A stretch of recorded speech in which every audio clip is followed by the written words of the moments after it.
Brooklyn Independent Television.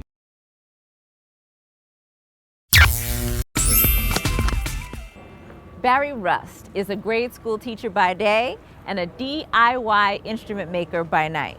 His instrument of choice, ukuleles. His material of choice, cigar boxes. Sounds intriguing. Let's pay him a visit at Great Plains Handmade Instruments.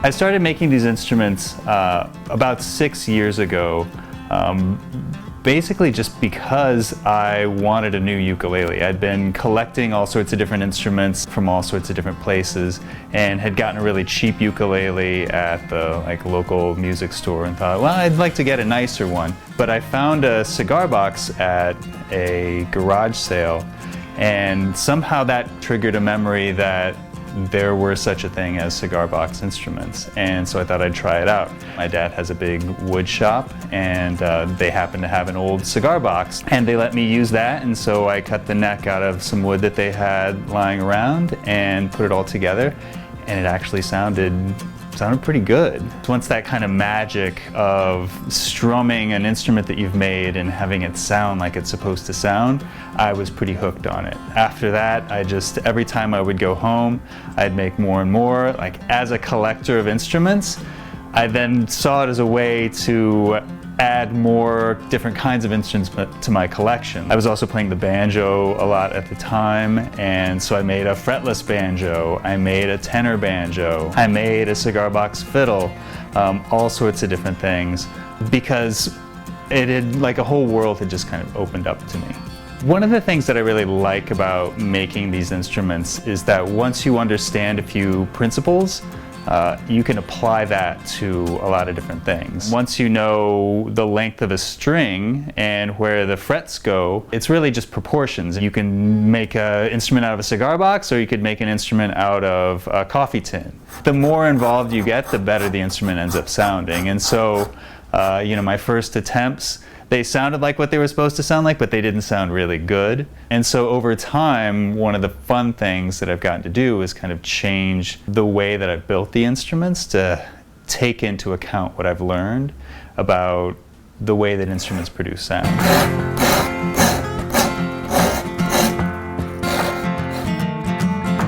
So what I'm doing right now is carving the neck for the ukulele. I've already attached the fingerboard and cut a dovetail that'll fit in the cigar box. I'll carve it using a microplane rasp.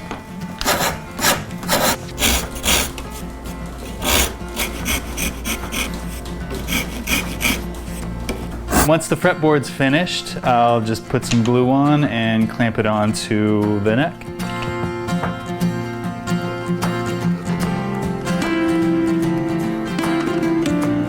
Usually I'll leave the clamps on for at least 90 minutes. Once the glue is dried on, I'll leave that for about 24 hours, and then I'll end up cutting the taper on the neck. Now it's all clamped up, I'll set it to the side and let it dry, and probably end up cutting the rest of it tomorrow. All right, what I'm working on right now is just putting the dots in for the markers that will go onto the fretboard that'll go onto the neck. And these dots that I use are just pre-cut from mother of pearl.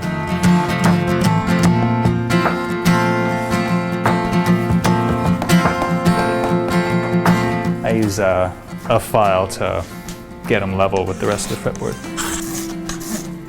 Once the fretboard's finished, I'll just put some glue on and clamp it onto the neck.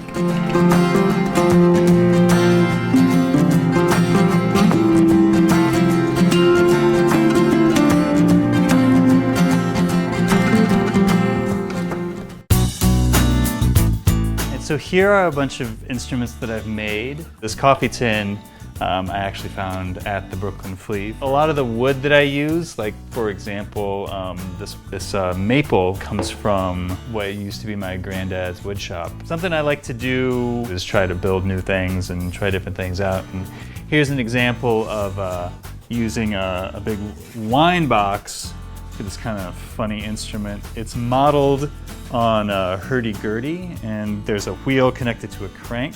It's a work in progress, but it's kind of fun to play around with.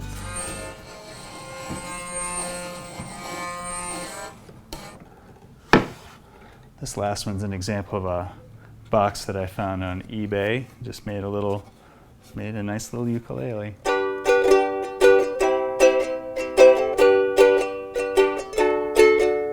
Red Hook is one of those neighborhoods that so many of my friends say is their favorite.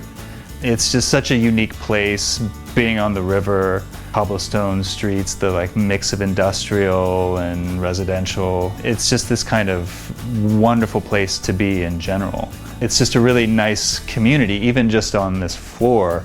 Creative people, really great people who are willing to share ideas and give great feedback too. It's just kind of this fun adventure for me. And one of the things I think is important about learning is that you don't put too much stress on yourself. So that's kind of what I'm trying to do. Not stress myself out over it, not make this a full-time thing right now, but just enjoy it. And that's been the most successful for me so far.